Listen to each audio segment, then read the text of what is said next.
থাকার জন্য ঘর নেই, খাওয়ার জন্য খাবার নেই, পরিধান করার জন্য কাপড় নেই, কিন্তু আপনার ঈমান আছে, আপনি হেদায়েতের উপরে আছেন, আপনি গরিব হলেও ধনী, আর কোটি কোটি টাকা আছে, বিঘা বিঘা জমিন আছে, দেশের বড় ক্ষমতার চেয়ার আছে, কিন্তু হেদায়েত নাই, আপনি বড় হতভাগা, আপনি গরিব, আপনি নিঃস্ব। হেদায়েত হলো সবচেয়ে দামি জিনিস। এজন্য আল্লাহ তাআলা হেদায়েতটা কোনো নবীর হাতেও দেন নাই, এটা নিজ হাতে রেখেছেন। সুবহানাল্লাহ। আমরা আমাদের আলোচনা শুরুতে একটু ভূমিকা আরবিতে বলি, সেখানে আমরা বলি মান ইয়াহদিল্লাহু ফালা মুদিল্লা লা, বলি না? ওয়া মান ইউদ্লিলহু ফালা হাদিয়া লা। প্রায় হুজুর দেখবেন এই কথাগুলো তাদের ভূমিকায় বলে। তো যারা আরবি বুঝে তারা তো বুঝে ফেলছেন, যারা বুঝেন না তারা আজকে বুঝেন। বাংলা অর্থ হলো আল্লাহ যাকে হেদায়াত দেয় তাকে পথ হারা করার ক্ষমতা কারো নাই, স্বয়ং ইবলিসেরও নাই। ইন্না ইবাদি লাইসা লাকা আলাইহিম সুলতান, আল্লাহ কোরআনে বলে, ও ইবলিস, যারা আমার গোলাম হয়ে যায় তাদের উপরে তোর প্রভাব আর থাকে না। সুবহানাল্লাহ। তুই চাইলেও তার ক্ষতি করতে আর পারবি না। ইন্না ইবাদি লাইসা লাকা আলাইহিম সুলতান। সুলতান মানে কি? রাজত্ব, প্রভাব, প্রতিপত্তি। আমার বান্দাদের উপরে তোর প্রভাব চলবে না। আল্লাহর যারা গোলাম হয় তাদেরকে সরাসরি টেক কেয়ার করেন, হেফাজত করেন কে? হ্যাঁ, তিনিই করেন। ইউসাব্বিতুল্লাহুল্লাযীনা আমানু বিল কওলিস সাবিতি ফিল হায়াতিদ দুনিয়া। এই যে আপনারা ঈমানওয়ালা যারা আছেন, ভাববেন না যে আপনার ক্রেডিট, আপনি ঈমানের উপরে আছেন, রেখেছেন কে? আল্লাহ। না হয় ঈমান থেকে শয়তান আপনাকে তুড়ি মেরে সরাই দিত, এক সেকেন্ডে সরাই দিত। নবীদেরকে মাসুম বলা হয়। মাসুম শব্দের অর্থ হলো যাকে সংরক্ষণ করা হয়েছে, সংরক্ষিত, নিরাপদ। তো নিরাপদ, সংরক্ষিত যদি কেউ হয়, একজন সংরক্ষণকারীর দরকার আছে কিনা? তো সংরক্ষিত মানে সংরক্ষণকারীও আসেম কে? মাসুম নবী আসেম হলেন আল্লাহ। নবীদেরকে আল্লাহ নিরাপদে রেখেছেন, সংরক্ষিত রেখেছেন, তাই তারা নিষ্পাপ। যদি আল্লাহ তাআলা নবীদেরকে হেফাজত না করতেন নিজের আয়ত্তে এনে, তাহলে শয়তানের আক্রমণ থেকে নবীরাও রেহাই পেত না। সে জঘন্য এক লোক। আল্লাহ তাআলার কাছে হেদায়াত তিনি রেখেছেন। এজন্যই সূরা ফাতিহাতে তিনি আমাদের শিখিয়েছেন যে তোমরা আমার কাছে হেদায়াত কামনা করো। ইহদিনাস সিরাতাল মুস্তাকিম, এর আগে আছে ইয়াকা না'বুদু ওয়া ইয়াকা নাস্তাঈন। আমরা তোমার কাছে শুধু চাই। এই যে চাওয়া পাওয়ার একটি লেনদেন, একটি সম্পর্ক। কি চাইবেন? আল্লাহ পরে বলে হেদায়াত চাও মিয়া। এই দুনিয়াতে আমি আল্লাহর কাছে হেদায়াতের চেয়ে বড় নেয়ামত চাওয়ার মতো আর কোনোটাই নাই।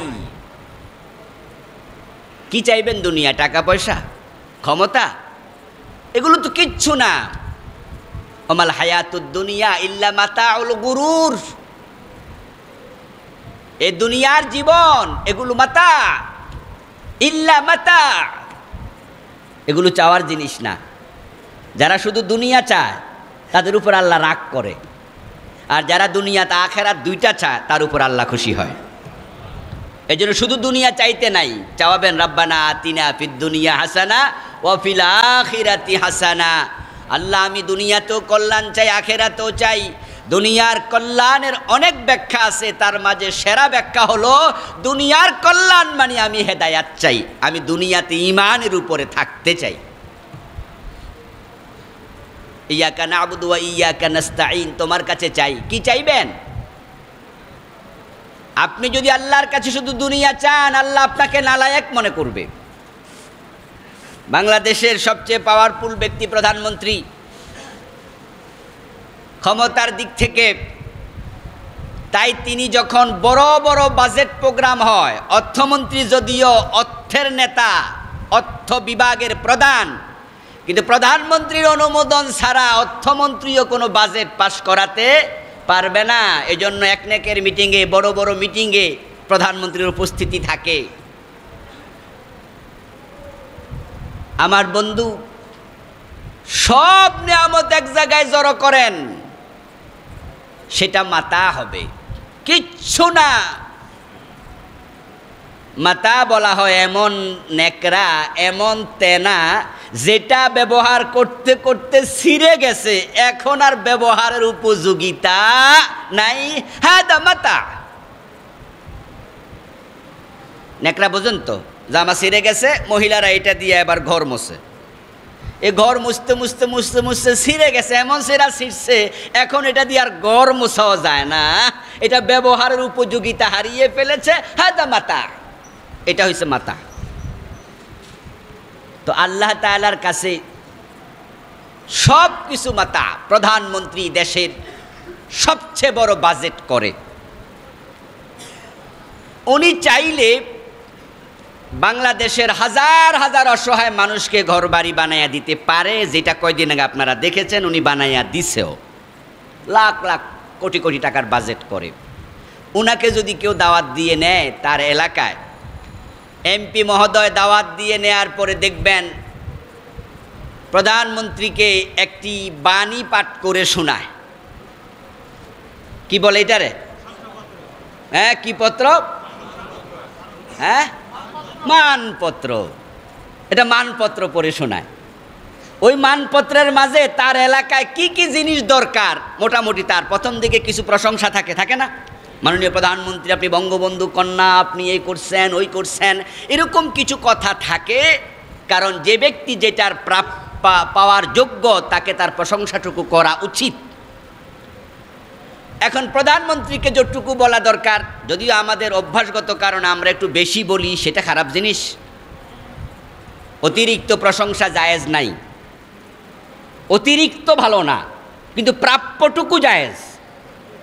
অনেকে প্রাপ্য প্রশংসাও করে না, ভুল কথা বলে যে আপনার সামনে আপনার প্রশংসা করলাম না, হাদিসে মানাস। এটা কিন্তু ঠিক নয়। হাদিসে বলছি, ইদা রাআইতুমুল মাদ্দাহিন ফাহসু উজুহাহুমুত তুরাব। যখন তোমরা মাদ্দাহিন, মাদ্দাহুন সিগায় মুবালাগা, মুবালাগার সিগা, আলেম ওলামারা বুঝবে। আল্লাম, আলিম, আলিম, আল্লাম। আলিম মুবালাগা নয়, ইসমে ফাইল সিগায় সিফত, কিন্তু আল্লাম হলো মুবালাগা। আল্লামুন মাদ্দাহুন একই ওজন। বাংলা অর্থ হলো অতিরিক্ত প্রশংসাকারীকে যখন দেখবা, তখন তার চেহারার মাঝে ছাই নিক্ষেপ করো, মাটি নিক্ষেপ করো। কিন্তু শুধু প্রশংসা, যতটুকু পাওয়ার উপযোগী অতটুকুতে কোনো আপত্তি নাই। তা আমাদের অভ্যাসগত কারণে আমরা একটু সব জায়গায় বাড়াবাড়ি করি। যাই হোক, সেটা ভিন্ন জিনিস। প্রধানমন্ত্রীকে মানপত্র পাঠ করার সময় কিছু প্রশংসাসূচক বাক্য বলা হবে। তারপরে এবার প্রধানমন্ত্রী শুনছেন মনোযোগ দিয়ে, এমপি মহোদয় অথবা মন্ত্রী সাহেব পড়তেছেন, এবার বলতেছেন যে মাননীয় প্রধানমন্ত্রী, আমাদের এখানে আমাদের বিল্ডিংয়ের স্কুলের জন্য কিছু টেবিল লাগবে। আমাদের কয়েকটা ঝাড়ু আছে, নষ্ট হয়ে গেছে, কয়েকটা ঝাড়ু কিনতে হবে। মাননীয় প্রধানমন্ত্রী, আমাদের একজন দপ্তরি শূন্যতা আছে, একজন দপ্তরে নিয়োগ দিতে হবে। এভাবে যদি বলা শুরু করে, প্রধানমন্ত্রী মনে মনে বলবো, গাদা, কার কাছে কি চাওয়া লাগে সেটাও বুঝলো না, যে আমারে দাওয়াত দিয়ে আইনা দপ্তরি চায়, স্কুলের টেবিল চাইতেছে, ঝাড়ু নাই ঝাড়ু চাইতেছে। পাগল কাকে বলে? সে তো আমার কাছে চাওয়া দরকার ছিল একটা 10 তলা ভবন, ঠিক না? বলা দরকার ছিল আমাদের কলেজের জন্য একটা 10 তলা ভবন লাগবে, 5 তলা ভবন লাগবে, আমার এখানে একটা 100 পিস চৌড়া রাস্তা লাগবে। তাহলে প্রধানমন্ত্রী দেখ আর না দেখ, কমপক্ষে বুঝতো যে চাওয়ার আক্কল আছে। তো আমরা যারা হেদায়াত না চাইয়া চাই টাকা পয়সা, এটা সেটা, আল্লাহ কয় ব্যাকল, আমি আল্লাহর কাছে কি চাওয়া লাগে সেটাও বুঝলি না। যে যে মানের তার কাছে ওই মানের জিনিস চাও। এখন আমরা চাইতেও জানি না, এই জন্য আল্লাহ তাআলা সূরা ফাতিহাতে আমাদেরকে চাইতে বাধ্য করছে, কই সূরা পড়বি না তোর নাম আজই হইব না। তো বোঝোস আর না বোঝোস, হেদায়াত চাইতেই দিনে কমপক্ষে 17 বার। যদি কেউ সুন্নাহ নামাজ নাও পড়ে তাহলে ফরজ নামাজ 5 ওয়াক্তে কয় রাকাত? তো 17 রাকাতে প্রতি রাকাতে সূরা ফাতিহা আছে না নাই? তো আল্লাহ কয় তুই বুঝোস না, তো আমি এমন জায়গায় লাগাইছি চাইতে তোরে বাধ্য করব। আমার ভাই, হিদায়াত আল্লাহর কাছে চাইবেন। হিদায়াত যদি আপনি না পান তাহলে আপনার মতো কপাল পোড়ার কেউ নাই। হিদায়াত সবচেয়ে দামি হওয়ার কারণে আল্লাহ তাআলা হিদায়াতটাকে নিজের কাছে রেখেছেন, কোনো নবীর কাছেও দেন নাই। রাসূল সাল্লাল্লাহু আলাইহি ওয়াসাল্লামের চাচা আবু তালেব মৃত্যুর শয্যায় শায়িত। রাসূল সাল্লাল্লাহু আলাইহি ওয়াসাল্লাম গেলেন, বালিশের পাশে বসলেন। সহিহ মুসলিমের কিতাবুল ঈমানে এসেছে, আল্লাহর হাবিব বলেন, আম্মি কুল লা ইলাহা ইল্লাল্লাহ কালিমাতান আশহাদ লাকা বিহা ইনদাল্লাহ। বিশ্বনবী বলেন, চাচা একটাবার আপনি লা ইলাহা ইল্লাল্লাহ এই হেদায়াতের কালেমা, ইমানের কালেমা একটু পড়েন, পড়ে মরে যান, বাকি দায়িত্ব আমি নিলাম। আশহাদ লাকা বিহা ইনদাল্লাহ, আমি এই কালেমার পক্ষে আল্লাহর কাছে আমি সেদিন সাক্ষ্য দেব। আমি বলবো আল্লাহ আমার চাচা মুমিন হইয়া মরছে। আবু তালেব চিন্তায় পড়ে গেলেন, কি করা যায়। বালিশের অপর প্রান্তে বসে আসে আল্লাহর দুশমন আবু জেহেল। আবু জেহেল বলতেছে, মুহাম্মাদের কথা শুনেন, ও আবু তালেব মরার আগে কাফের হইয়া মরবা নাকি? বাবার ধর্ম অস্বীকার করবা?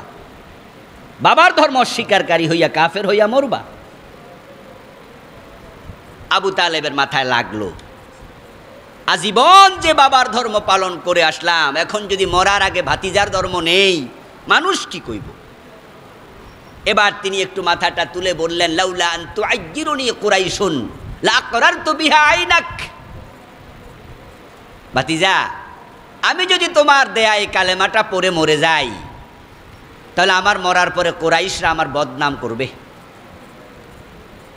তারা আমারে কাফের কইব যে আমি কুফরি করছি, আমার বাপ ধর্ম অস্বীকার করছি, আমি ভীতু, আমি কাপুরুষ, আমি জাহান্নামের আগুনের ডরে এই লাত মানাত উজ্জাকে ছেড়ে দিয়েছি, এই জাতীয় কথা তারা বলবে। এই জন্য ভাতিজা আমি তোমার কালেমাটা, কথা বলেন না কেন, নিতে পারলাম না। ওয়াকানা আখিরু কালামিহি কাল্লামাহুম হুয়া আলা মিল্লাতি আব্দুল মুত্তালিব।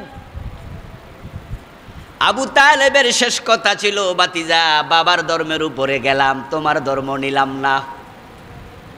রাসূল সাল্লাল্লাহু আলাইহি ওয়াসাল্লাম চাচার মৃত্যু দেখলেন, হেদায়াত পেল না, কুফরি অবস্থায় চাচা চলে গেল। অথচ আবু তালেব বিশ্ব নবীকে ভালোবাসতেন খুব বেশি। রাসূল সাল্লাল্লাহু আলাইহি ওয়াসাল্লামের বয়স যখন 8, তখন তিনি আবু তালেবের কোলে ওঠেন। আবু তালেব ছোট্ট নবী মুহাম্মদকে কোলে পিঠে করে মানুষ করেছেন, ইন্তেকাল পর্যন্ত আলাদা থাকতে দেন নাই। বট গাছের মতো ছায়া দিস। শিবে আবি তালেব রাসূল 3 বছর বন্দি দশায় ছিলেন, জেলে ছিলেন। আবু তালেব স্বেচ্ছায় ভাতিজার সাথে জেল খাটছে। নিজের ছেলে আলী, আকিল, জাফর, মেয়ে উম্মে হানি, তাদের তুলনায় ভাতিজা মুহাম্মদকে বেশি ভালোবাসতেন। সে ভালোবাসার চাচাটা আজকে কুফরি নিয়ে মরে গেল। বিশ্বনবী কাঁদতে শুরু করলেন, কারণ তিনি জানেন যার কপালে হেদায়াত নাই তার কপালে জান্নাত নাই। আহারে, এ মরা থেকেই তো আযাব শুরু হয়ে যাবে। আল্লাহ তাআলা বিশ্বনবীর কান্না দেখে কোরআনের আয়াত নাজিল করলেন, লাআল্লাকা বাখিউন নাফসাকা আল্লা ইয়াকুনু মুমিনিন। হে নবী, মানুষ ঈমান আনবে না, তাই বলে আপনি কান্নাকাটি করে কষ্ট পান কেন? কষ্ট পাওয়া দরকার নাই। ইন্নাকা লা তাহদি মান আহবাবতা, আপনি যাকে চান হেদায়েত দিতে আপনি তো পারবেন না, হেদায়েত তো আমি আপনার হাতে দেই নাই। ওয়ালাকিন্নাল্লাহা ইয়াহদি মান ইয়াশা, বরং আমি আল্লাহ যাকে চাই শুধু তাকে হেদায়েত দেই। সুবহানাল্লাহ। আপনি চাইছেন, চেষ্টা করছেন, কিন্তু এটা আপনার হাতে নাই। এটা এত দামি জিনিস, আল্লাহ এটা কোনো নবীর হাতেও দেয় নাই। ভাবেন এবার কি দামি জিনিস। এজন্য প্রতি ওয়াক্তে প্রতি রাকাতে আমরা আল্লাহর কাছে দোয়া করি। এখন থেকে যারা নামাজে এই দোয়া পড়বেন, সূরা ফাতিহা পড়বেন, সূরাতুদ দোয়া, অনেক নাম আমি শুরুতে বলেছিলাম, অসংখ্য নামের আছে, বুঝে বুঝে পড়বেন। হে আল্লাহ, আমি তোমার কাছে হেদায়েত চাই। নবী মুহাম্মদ এই দোয়া পড়তেন। সূরা ফাতিহা কি বিশ্বনবী পড়তেন না? ওনার দোয়ার মানে হচ্ছে হেদায়েতের উপর অবিচলতা।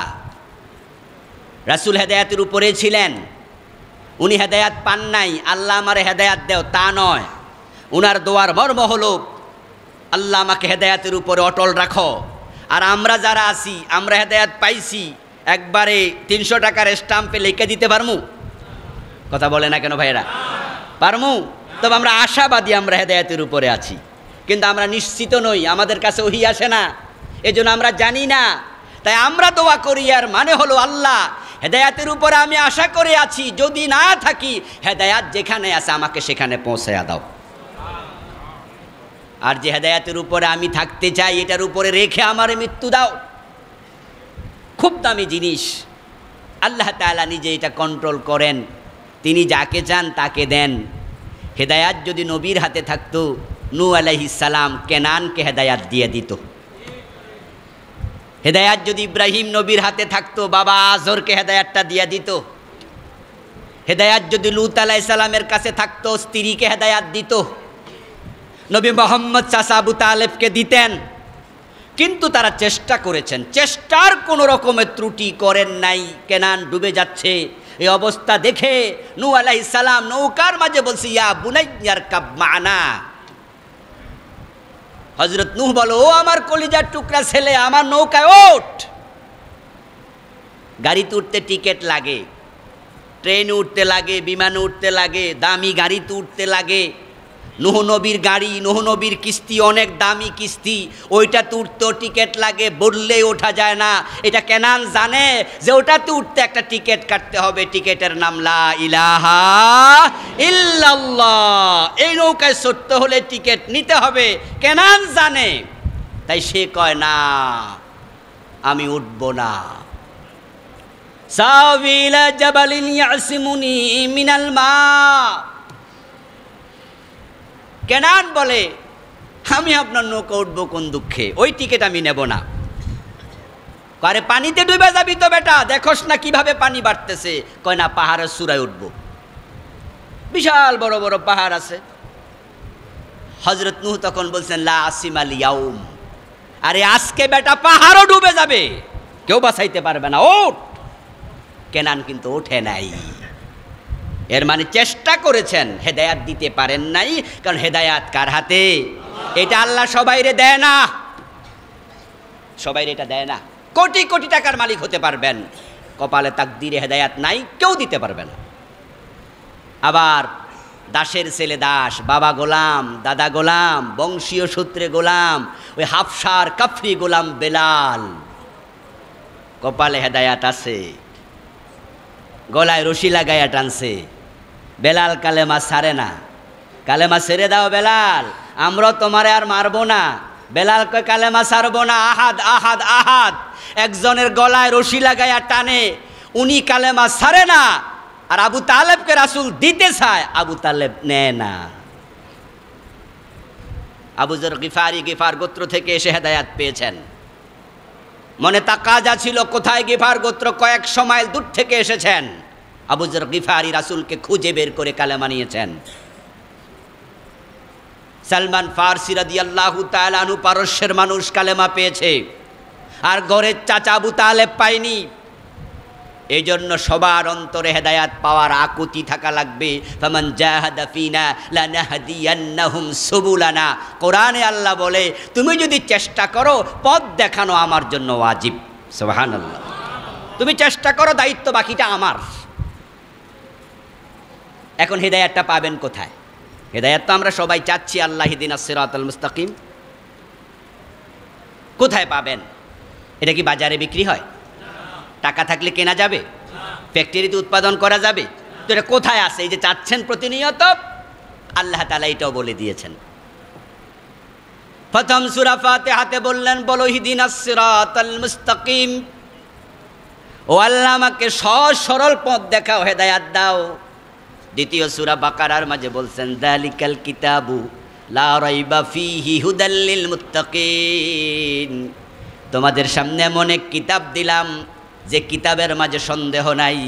তোমরা যারা মুত্তাকি হতে চাও, হেদায়াত পেতে চাও, ফিহি হুদা, এর মাঝে আমি হেদায়াত রেখে দিয়েছি।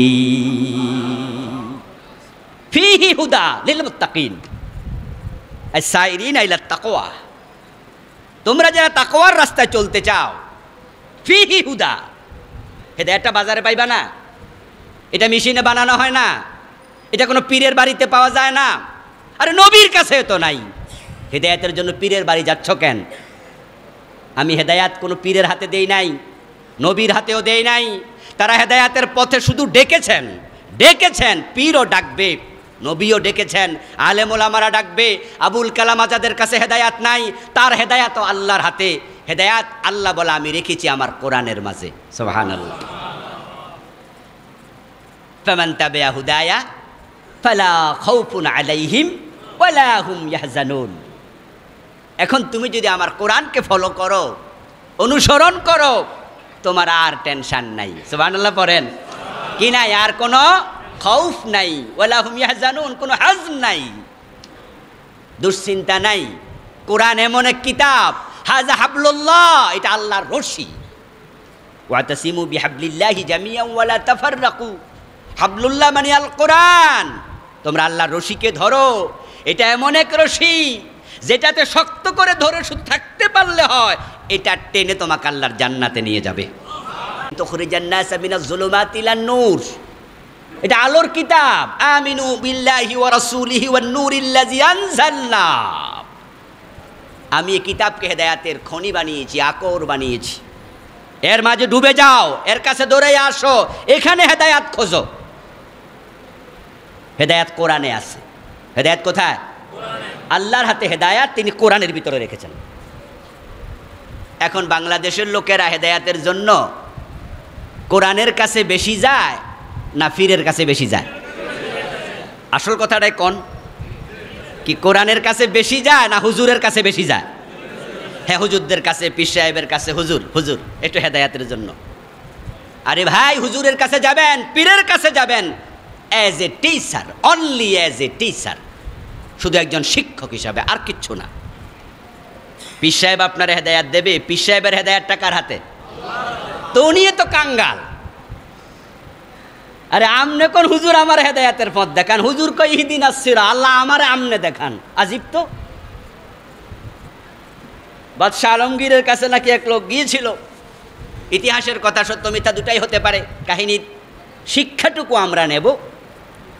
যাওয়ার পরে ওনার দরবারে ঢুকবে, দারোয়ান বলছে নো এন্ট্রেস। বাদশাহ ব্যস্ত আছে, এখন প্রবেশ নিষেধ।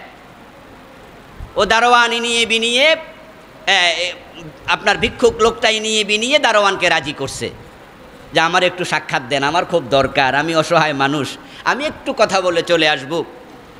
তো এক পর্যায়ে দারোয়ানের মন বলছে, আচ্ছা যাও যাও ঢোকো। তো বাদশাহ আলমগীরের কাছে গিয়ে দেখে ওনার অফিসে উনি নাই। ওখানকার দ্বাররক্ষী বলল যে স্যার তো মসজিদে আছে, হয়তো কোনো ওয়াক্ত নামাজ ছিল, নামাজের পরে তিনি একটু মসজিদের জায়নামাজে বসে আছেন। আল্লাহওয়ালা মানুষরা তো মসজিদ থেকে দৌড়ায় বের হয়ে যায় না, মসজিদে আসলে মজা পায়, এটা ইমানের আলামত। আল মুমিনু ফিল মসজিদ কাসসামাকে ফিল বাহার ওয়াল মুনাফিকু ফিল মসজিদ কাত্তাইরি ফিল কাফাস। কে মুনাফিক কে মুমিন চিনবেন, নিজেকে নিজে চিনবেন, তাই তো হয়। সাহেবুল বাইত আদরা বিমা ফি, বাড়ির মালিক জানে বাড়িতে কি আছে। মুমিন চিনার আলামত, মসজিদে আসলে মনটা খুশি হয়ে যায়, প্রশান্তি লাগে, ভালো লাগে।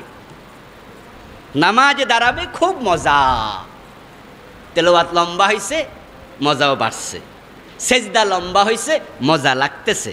মসজিদে এসে মাছ যদি পানিতে ছেড়ে দেন, দেখবেন মাছটা পানির মাঝে আরামে আছে, ঠিক না? কই মাছের দিকে তাকাবেন, উপরে তুলে ছেড়ে দেবেন, সারাক্ষণ লাফাইতে আছে, কানসা দিয়া এ দিয়া ও দিয়া, মানে মজা নাই। পানির মাঝে ছেড়ে দেন, টুস করে যাইয়া আর লাফালাফি নাই। মুনাফিকুল মাসফিল মসজিদ কাতাইরি ফিল কফাস, যাদের অন্তরে নেফাক আছে তারা হলো মসজিদে পাখি খাসায় বন্দি পাখির মতো। যতই দুধ কলা খাওয়ান না কেন, খাসার পাখি খাসার মাঝে মজা পায় না, শ্বাস পাইলে ফুরত। এজন্য কিছু মুসল্লি আছে মসজিদে আসলে উসপুস করে, বারবার গড়ির দিকে চায়। 12:30 পার হয়ে 1:30 পার হয়ে গেছে, 1:30 পার হয়ে গেছে, হুজুর এখনো ওয়াজি করে।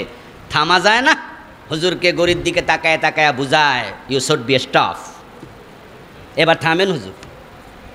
আবার এই মুসল্লিরা 6 ঘন্টা লম্বা ক্রিকেট খেলা দেখে, 3 ঘন্টা লম্বা সিনেমা দেখে, জি বাংলায় চলা স্টার জলসায় চলা নাটক দেখে, নাটক শেষ হলে জিব্বা কামড়ায়া কয়, আরেকটু লম্বা হইল না কেন? এমন মুসল্লিও কিছু আছে না নাই?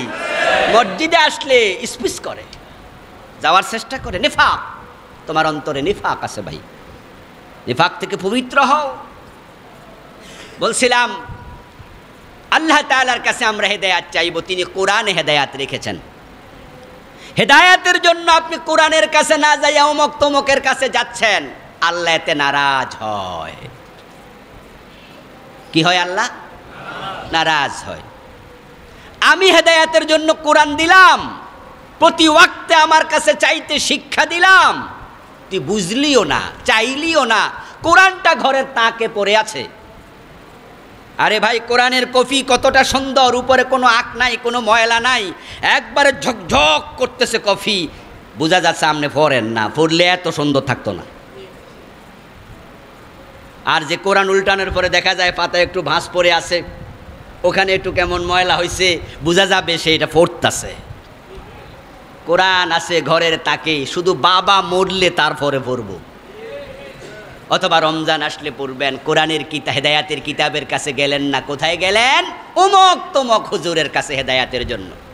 ক্বালান নবী সাল্লাল্লাহু আলাইহি ওয়াসাল্লাম, মান ইবতাগাল হুদা ফি গায়রিহি আদাল্লাহুল্লাহ। ক্বালা মান ক্বালা বিহি সাদাকা ওয়া মান হাকামা বিহি আদালা ওয়া মান আমিলা বিহি উজরা ওয়া মান দাআ ইলাইহি হুদিয়া ইলা সিরাতিম মুস্তাকিম ওয়া মান ইবতাগাল হুদা ফি গায়রিহি আদাল্লাহুল্লাহ।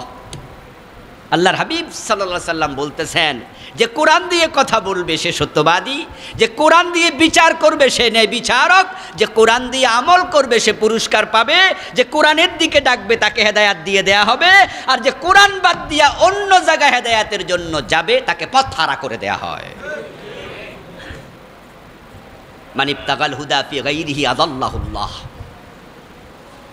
যে ব্যক্তি কোরআন বাদ দিয়ে হেদায়াতের জন্য অন্য কোথাও গেছে, আল্লাহ কয় আমি তোরে পথ হারা করে দিলাম, যা। এই জন্য আমরা যারা হিদায়াত চাই, কোরআনের কাছে যাওয়ার প্রয়োজন আছে না নাই?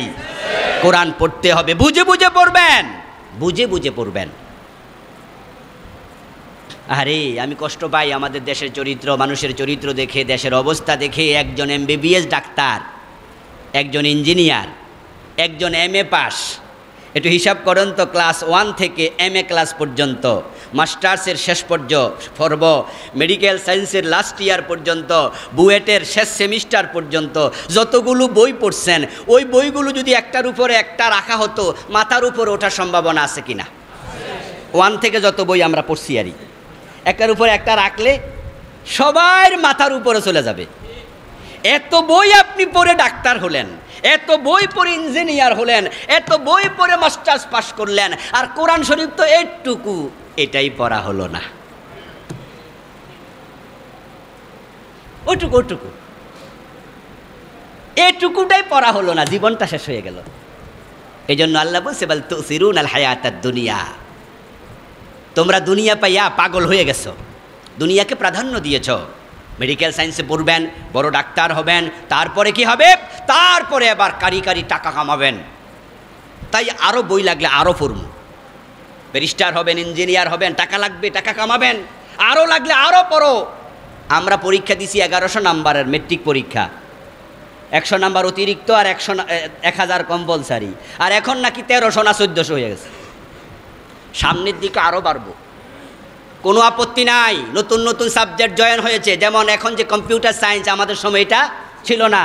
শারীরিক শিক্ষা নামে একটা আসতেছে, আমাদের সময় এটা ছিল না।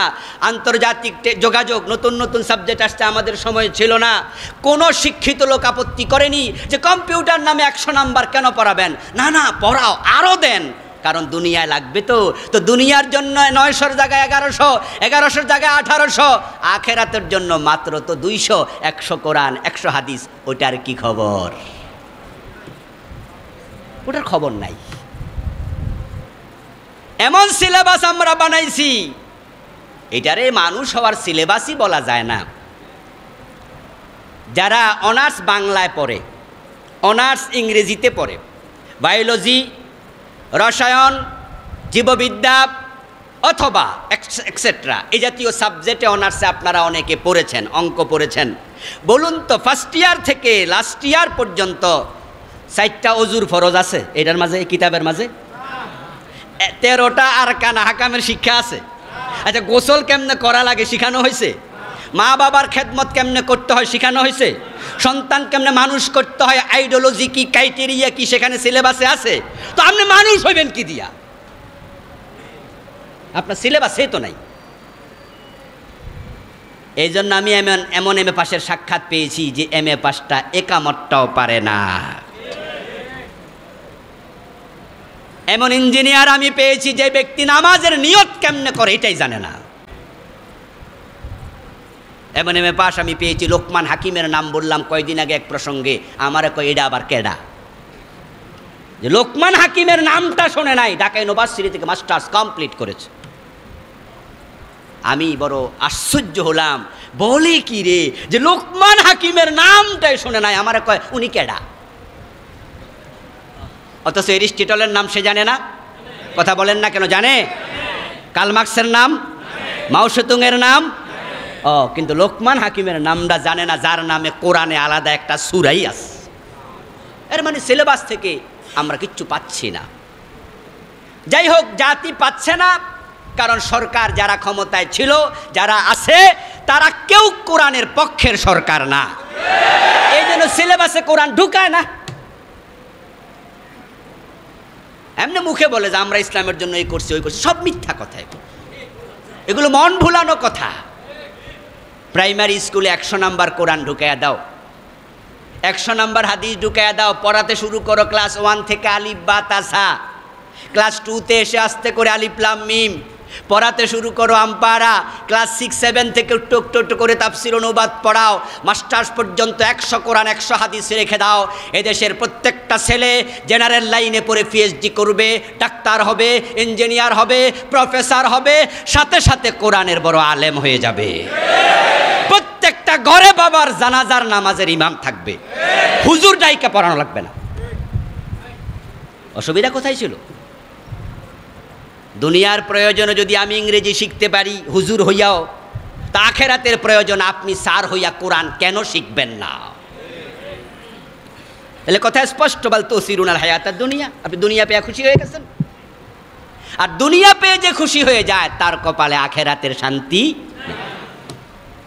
সিরাতাল্লাযীনা আন'আমতা আলাইহিম।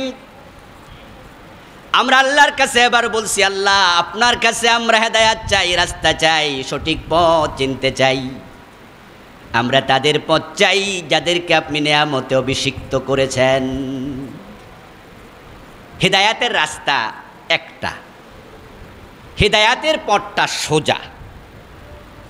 রাসূল সাল্লাল্লাহু আলাইহি ওয়াসাল্লাম হাতের মাঝে একটা কাঠি নিলেন, কাঠি নিয়ে তিনি অনেকগুলো আঁকা বাঁকা আঁক দিলেন।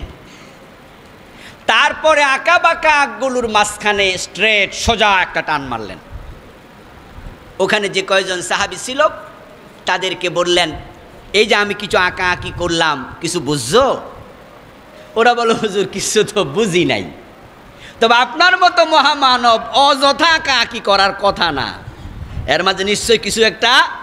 তবে আল্লাহু ওয়া রাসূলুহু আলাম, আল্লাহ রাসূল ভালো জানে কি যে এর হেতু হেকমত। আল্লাহ রাসূল বলে, শোনো তাহলে এই আঁকা বাঁকা যত আছে সব রাস্তা হচ্ছে জাহান্নামের, সোজা একটা, এটাই জান্নাতের। সিরাত অর্থ রাস্তা, ইহদিনাস সিরাতাল মুস্তাকিম। সিরাত মানে কি? রাস্তা। মুস্তাকিম মানে সোজা। তা আল্লাহরে আমরা কই, আল্লাহ ওই যে একটা রাস্তা সোজা আছে যেটা রাসূল আইক্কা দেখাইছে, আমরা আপনার কাছে সেটাই চাই। সুবহানাল্লাহ। জান্নাত 8টা, রাস্তা কিন্তু আঁকা না বাঁকা না সোজা, তো সোজা একটা, এরপর ওই পথ আপনি যদি না পান আল্লাহর কি দোষ?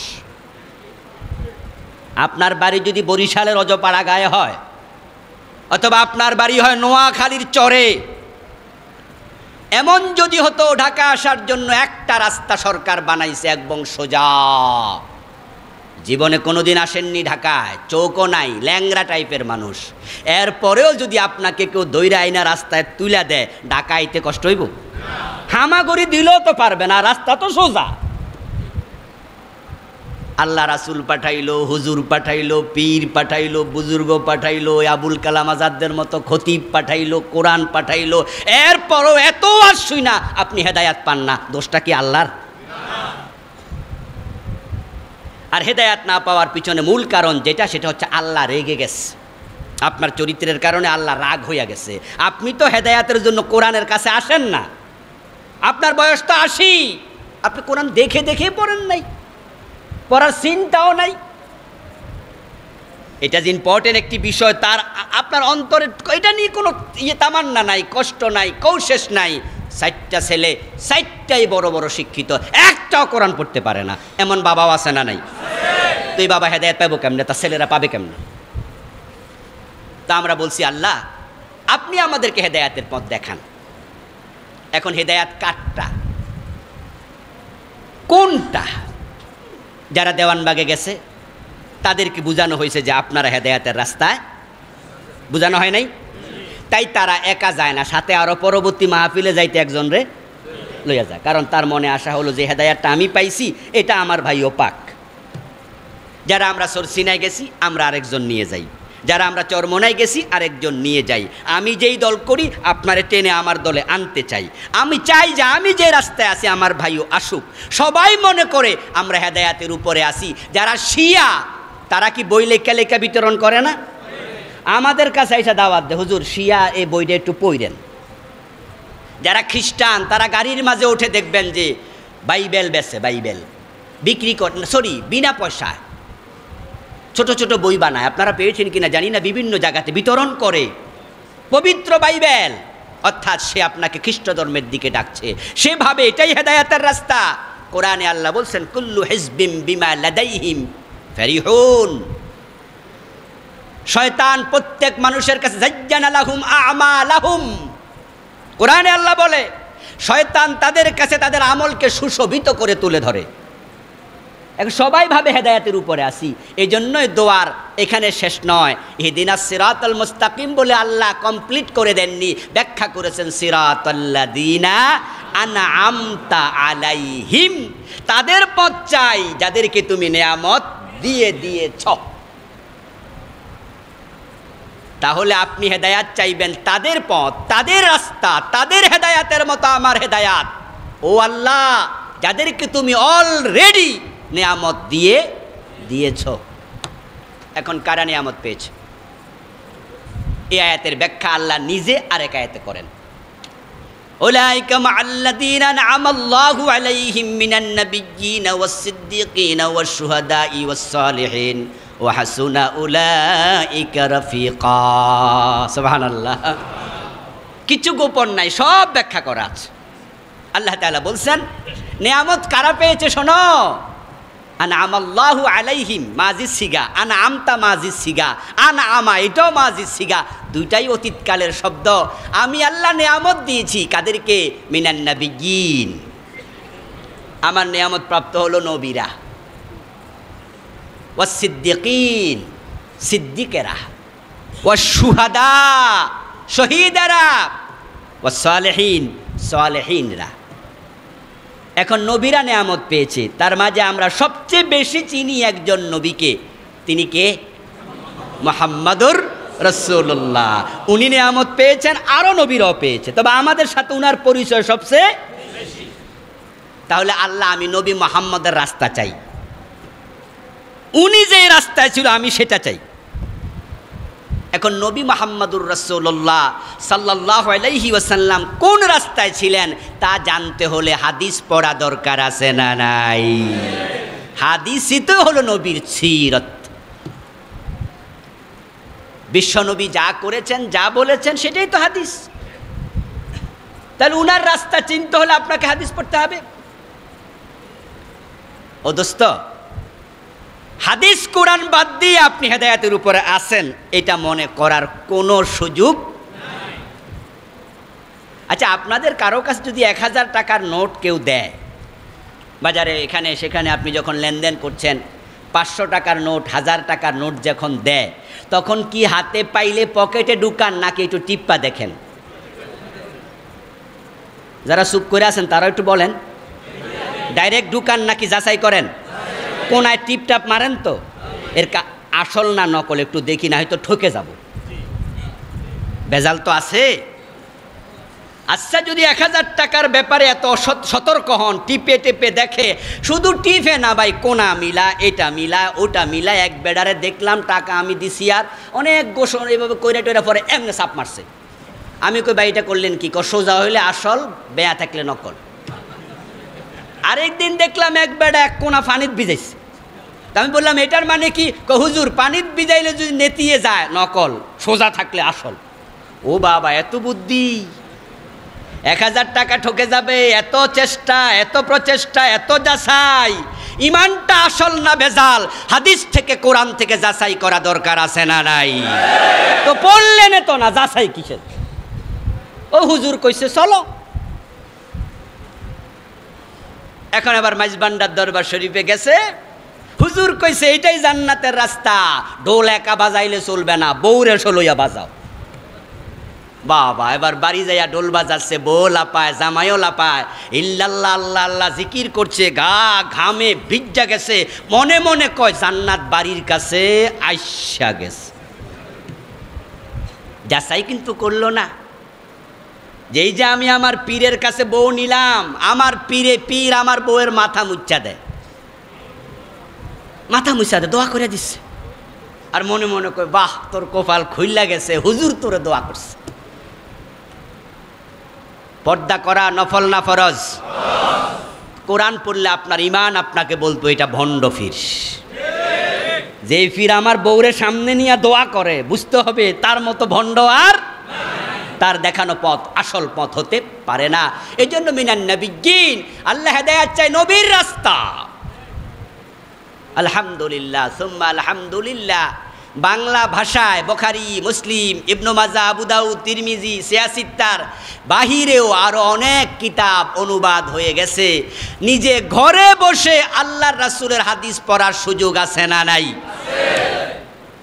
ইমাম তিরমিজি রাহিমাহুল্লাহ উনার যে সুনান কিতাব লিখলেন, উনি লিখে বলছেন, মান কানা ইনদাহু হাযাল কিতাব হাযা সুনান কান্নাহু ইয়াতাকাল্লামু বিন নবী সাল্লাল্লাহু আলাইহি ওয়াসাল্লাম। ইমাম তিরমিজি বলেন, যে ব্যক্তির কাছে আমার এই সুনান তিরমিজি শরীফটা আছে, এটা যখন সে পড়বে মনে হবে সে নবীর সাথে কথা বলছে। ক্বালা রাসূলুল্লাহ, ক্বালা রাসূলুল্লাহ, ক্বালা রাসূলুল্লাহ। হাদিস পড়ুন। অনেকে বলে হুজুর আমরা কি সব বুঝবো? এগুলো তো আমরা বুঝবো না, কোরআন শরীফ তো আলেমদের কিতাব, হাদিস তো আপনারা বুঝবেন। এই জন্য অনেকে কয় যে কোরআন হাদিস পইরা বিভ্রান্ত হবেন না, এগুলো খুব কঠিন জিনিস, হুজুররা যা কয় তা শুনবেন। ইসলাম পুরোহিতের ধর্ম নয়, ইসলাম পুরোহিতের ধর্ম নয়। তলাবুল ইলমি ফরিদ আলা কুল্লি মুসলিম। হুজুর পড়লে চলবে না, আপনাকেও পড়তে হবে। ইসলাম সবার ধর্ম, সবার জন্য ইলম শিখা মৌলিকভাবে ফরজ। শুধুমাত্র গির্জায় যিনি চার্চের ফাদার আছেন তিনি অং বং চং পড়বেন, হয়ে গেল। হিন্দুর বিয়েতে পুরোহিত মশাই যাবে, পৈতা লাগাইয়া তিনি কিছু একটা পড়বেন, একটা হিন্দু বোঝেও না কি পড়ছে, ধৈরা দেখেও না। অনেক হিন্দু আছে তাদের ধর্মগ্রন্থ ধরা নিষিদ্ধ, 4টার মাঝে একটা আছে কি নমশূদ্র, তারা পড়বে না, ধরবেও না, ঠাকুর যা কইছে তাই কথা। আল্লাহ কয় জিনা এসব চলবে না। ইকরা বিসমি রাব্বিকাল্লাযী খালাক, আমার প্রথম মেসেজ, দিন মানতে হলে, হেদায়েত পেতে হলে তোমাকেও পড়তে। ওয়াসিদ্দিকিন, নিয়ামত প্রাপ্ত হলো সিদ্দিকেরা।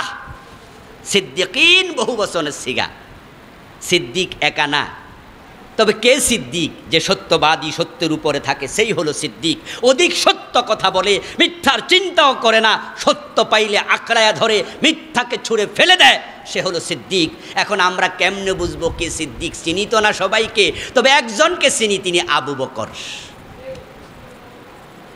হযরত আবু বকর সিদ্দিক, তা নিয়ে কারো সন্দেহ আছে? বিশ্বনবী নিজে বলছে আনতা সিদ্দিক, ও আবু বকর আপনি সিদ্দিক, আল্লাহ আমারে জানাইছে। আবু বকর একা সিদ্দিক না, সিদ্দিক এভাবে ওমরও, ওসমানও, আলীও।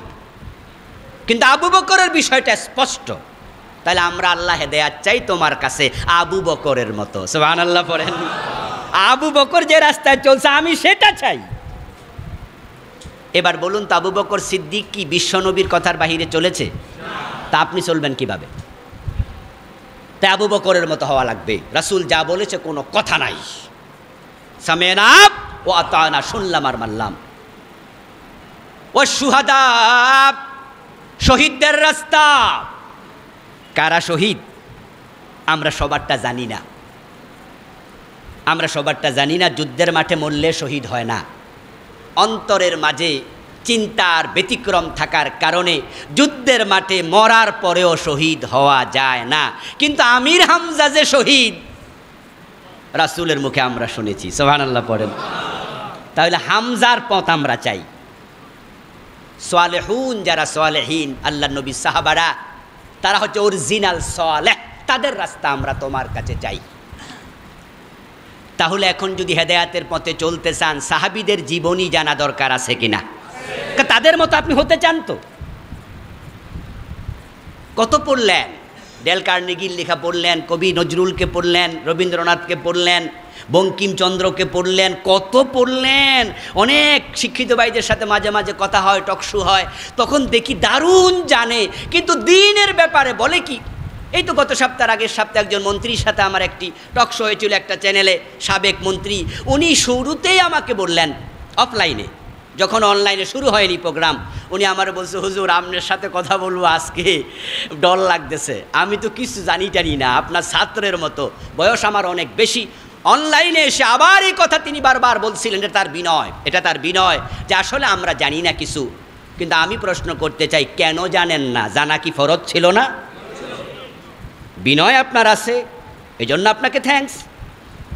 কিন্তু আপনি জানি না বলবেন কেন? এত কিছু জানলেন, এখানে কেন? বিশ্বনবী সাহাবীদের জীবনের উপরে চমৎকার চমৎকার বই আছে। ডক্টর আব্দুল মাহবুব স্যার লিখেছেন আল্লাহর হাবিবের সাহাবীদের জীবনী নিয়ে, আসহাবে রাসূলের জীবন কথা, 7ম খণ্ড পর্যন্ত প্রকাশিত হয়েছে। এখানে সামনে লাইব্রেরি তো পেতে পারেন, না হয় অর্ডার দিয়ে যাবেন। এমন মজার বই, পড়া শুরু করলে আপনি থামতে মন চাইবে না। আর তাদের জীবনী মনে হয় যেন এক একটা শব্দ মুক্তার মতো দামি। এই বুঝি তাদের জীবন ছিল। যদি আপনি তাদের জীবনের সাথে জীবন মিলান, তাহলে বুঝবেন হেদায়াত আপনি পেয়েছেন। গায়রিল মাগদুবি আলাইহিম, তাদের রাস্তা নয়, যারা অভিশপ্ত। কালান নবী সাল্লাল্লাহু আলাইহি সাল্লাম, আল মাগদুব হুমুল ইয়াহুদ ওয়ালাদ দাল্লিন, তাদের রাস্তা নয়, যারা পথহারা, ওহুমুন নাসারা। আল্লাহ রাসূল বলছে, আমরা আল্লাহর কাছে দোয়া করি, আল্লাহ ইহুদি এবং নাসারাদের পথে আমাকে চালাইও না। কথা ক্লিয়ার হয়েছে? কাদের পথে চলা যাবে না? ইহুদি এবং হ্যাঁ, এইটা আপনি প্রতিদিন নামাজে বলতেছেন, অথচ ইহুদিদের মতো শেভ করতেছেন, নাসারার মতো প্যান্ট পরতেছেন, তাদের মতো জীবন বানাইছেন। আল্লাহরে বলেন যে আল্লাহ ইহুদি নাসারার মতো আমারে বানাইও না, অথচ জুমার দিন সকালবেলায় ক্লিন শেভ দিছেন। আপনার রাসূলের এটা সুন্নাহ ছিল? আপনার টাকনু গিরার নিছে। অনেকে মসজিদে ঢোকার সময় এটা মোটটা লয়, টাকনুর উপরে টাইনা লয়, নামাজ শেষে যাওয়ার সময় আবার ছাইড়া দেয়। আরে ভাই, টাকনুর নিচে কাপড় পরা হারাম, এটা মুসলমানের কালচার না, এটা অমুসলিমদের কালচার। চুলের ডিজাইন রাসূলের সাথে মিলে না, জীবনের ডিজাইন মিলে না, চালচলনে হিন্দু তুমি, বেশভূষাতে খ্রিস্টান, তোমার লেনদেন দেখে শয়তান করে লজ্জা জ্ঞান। পুরা পরিবার ইউরোপিয়ান স্টাইলে চলে, বউর চুল লাল, মাইয়ার চুল সাদা, বাবার চুল আরেক রকম। যখন একসাথে বের হয় মনে হয় যেন পুরা ইহুদি খ্রিস্টানদের চামচা বের হয়েছে। হে নামাজে খাড়াইয়া কয় ইহদিনাস সিরাতাল মুস্তাকিম সিরাতাল্লাযীনা আন'আমতা আলাইহিম গায়রিল মাগদুব। আল্লাহ কয় মাগদুব তো তুই নিজে। এই জন্য দোয়ার সাথে কর্মের মিল দরকার আছে না নাই? এগুলো সূরা তো দোয়া, সূরা ফাতিহা দোয়ার সূরা। মনে রাখবেন, কাজ করবেন উল্টা, দোয়া করবেন এভাবে, লাভ হবে না। হুজুরের কাছে গিয়ে বলো হুজুর আমার জন্য একটু দোয়া করেন। হুজুর কই কি দোয়া? বলো হুজুর আমার যেন একটা ছেলে হয় ফুটফুটে সুন্দর। হুজুর বলে আল্লাহ তুমি তার একটা ছেলে দাও। ও বেটা খুশি হইয়া বাড়ি আসছে। 6 মাস পরে যাইয়া কই হুজুর ছেলে তো হয় না। হুজুর কয় তাহলে কলা ফরা আনবা, পানি আনবা, কলা ফরা দিমু, পানি পরা দিমু, খাইবা, ইনশাআল্লাহ হয়ে যাবে। আমি দোয়া করছি, হবে না কেন বেটা? তাওয়াক্কুল করো, দোয়া কাম লাগবে। কলা দিছে পইরা, পানি দিছে পইরা, খাইছে। 6 মাস পরে আবার যায় কয় হুজুর কই কোনো লক্ষণ তো নাই। হুজুর কয় বিয়ের বয়স কত? কয় বিয়ে তো করি নাই। ছিল বেটা শুধু দোয়া দিয়া ফলা হয়? আপনারা বলেন দোয়া দিয়া ফলা হইব শুধু? বিয়া দরকার আছে না নাই? চলবেন উল্টা রাস্তায়, দোয়া করবেন এই রাস্তায়, লাভ তো হবে না। এই জন্য সূরা ফাতিহার শিক্ষা জীবনে নিতে হলে নিজেকে সেই আদলে সাজাতেও হবে। ওয়ালাদ-দাল্লিন, আমিন আমিন আমিন। শেষ দিকে আমরা আমিন বলি। আমিন মানে আল্লাহুম্মা তাকাব্বাল, হে আল্লাহ আমার দোয়াটা তুমি কবুল করো। ইমাম সাহেবের সাথে যখন আমরা নামাজ পড়ি, উনি যখন আমিন বলে আমরাও বলি। বিশ্বনবী বলছেন মান ওয়াফাকা তামিনুহু তামিনাল মালাইকা গাফারাল্লাহু লাহু মা তাকদ্দামা মিন যামবিহি। কোন হাদিসে আছে মা তাআখারা, কোন হাদিসে গফিরা লাহু মা তাকদ্দামা মিন যামবিহি। আমরা শুধু আমিন বলি না, আমাদের এই মসজিদে আমাদের সাথে আল্লাহর ফেরেশতারাও আছে না নাই? প্রত্যেক মানুষের সাথে হেফাজতকারী ফেরেশতা আছে, তারাও আমিন বলে। ইমাম যখন দোয়াটা শেষ করে সূরা ফাতিহা পড়ে ওয়ালাদ-দাল্লিন আমিন, ফেরেশতারা বলে আমিন। রাসূলুল্লাহ বলেন তোমার আমিন যদি তোমার ফেরেশতারা আমিনের সাথে মিলে যায়, আল্লাহ তোমার আগের সব গুনাহ ক্ষমা করে দেয়। আল্লাহ তাআলা আমাদের সকলকে সূরা ফাতিহার আলোকে জীবন সাজানোর তৌফিক দান করুন, আমিন। আসসালামু আলাইকুম ওয়া রাহমাতুল্লাহি ওয়া বারাকাতুহু।